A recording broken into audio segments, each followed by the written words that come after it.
दलोदा कृषि उपज मंडी के सचिव बलवंत सिंह राठौड़ आज सेवानिवृत्त हुए। उन्होंने लगभग 40 वर्ष कृषि उपज मंडी में अपनी सेवाएं दी है। सेवानिवृत्ति के शुभ अवसर पर मंडी के सभी स्टाफ जनों और व्यापारियों ने उनका पुष्पमालाओं से स्वागत कर बधाइयां प्रेषित की है। मीडिया से बातचीत करते हुए श्री राठौड़ ने बताया कि पहले के समय में कृषि उपज मंडी में सुविधाओं का अभाव था, लेकिन आज के दौर में मंडियां भी टेक्नोलॉजी की वजह से एडवांस हो चुकी है। किसानों को सारी सुविधाएं मंडी में मिल रही है। अपने बारे में बताते हुए कहा कि उनके 2 पुत्र हैं जो शासकीय सेवा में कार्यरत हैं। एक पुत्र वन विभाग में सेवा दे रहा है तो दूसरा पुलिस विभाग में है। सर, शुभ नाम क्या है आपका? बलवंत सिंह राठौड़। सर, सबसे पहले तो आपको हार्दिक बधाई और शुभकामना उमंग एक्सप्रेस मीडिया परिवार की तरफ से। कल आपका जो सेवा का कार्यकाल पूर्ण हो रहा है, इसके लिए पहले और एक बार बधाई। आप मुझे ये बताएं कि कैसा आपका मंडी में अनुभव रहा अब तक का? मेरा जो मंडी का ये अनुभव है कि मैं 10/9/1980 को कृषि उपज मंडी समिति सुहासरा में ज्वाइन किया था। तो 4 साल के लगभग मैं दैनिक वेतनभोगी पर रहा। उसके बाद 29/8/1984 से नाकेदार के पद, पूर्व में नाकेदार का पद रहता था, उस पद पर नियुक्ति हुई। और उसके बाद मैं वहाँ लगभग 20 वर्ष से सुहासरा और सीतामऊ की उपमंडी में कार्य किया। और 2005 में मेरा स्थानांतर कृषि उपज मंडी मंदसौर में हुआ। मंदसौर में मैंने लगभग 12-13 वर्ष कार्य किया।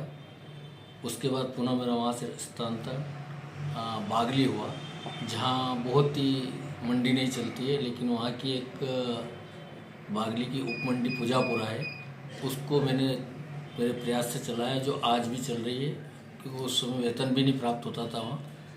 क्या मंडी बोर्ड में किस किस पद पर रहे आप? मैं नाकेदार के पद से उसके बाद जो पद नाम चेंज हुआ वो सहायक उपनिरीक्षक पद पे हुआ। और 2008 में मैं मंडी निरीक्षक के पद पर पदस्थ हुआ।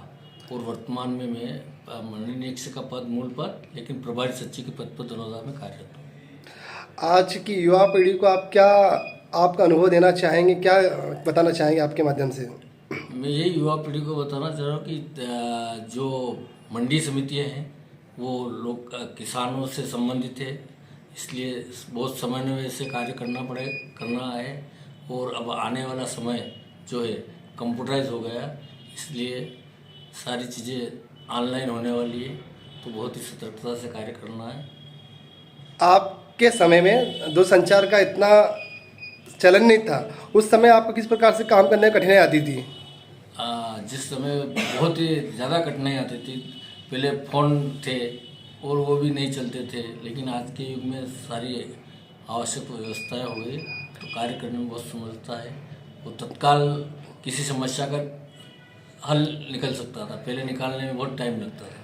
पहले जब आप काम करते थे उस समय मंडियाँ डिजिटलाइज नहीं थी, आजकल डिजिटलाइज हो गई है। उस समय का आपका अनुभव बताया, आप कैसा रहा आपका काम?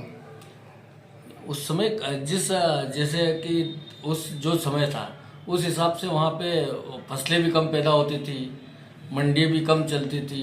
आज के युग में किसान आधुनिक युग में चल रहा है, तो अच्छी अच्छी फसलें पैदा कर रहा है, तो आवकें भी बढ़ रही है। उसी प्रकार से सारी चीज़ें, पहले बैलगाड़ियों से माल आता था।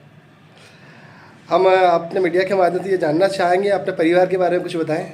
मेरे परिवार में 2 बच्चे हैं, दोनों शासकीय सेवा में हैं। एक वन विभाग में कार्यरत है मनासा में, और एक पुलिस विभाग में है जो सरवानिया चौकी में कार्यरत है। हम बिल्कुल खुश हुए इस बात से कि आप मंडी लाइन में सेवा में है, इसी माध्यम से आपके बच्चे भी आज सेवाएं दे रहे हैं। एक बार बहुत आपको हार्दिक बधाई और शुभकामनाएं सर।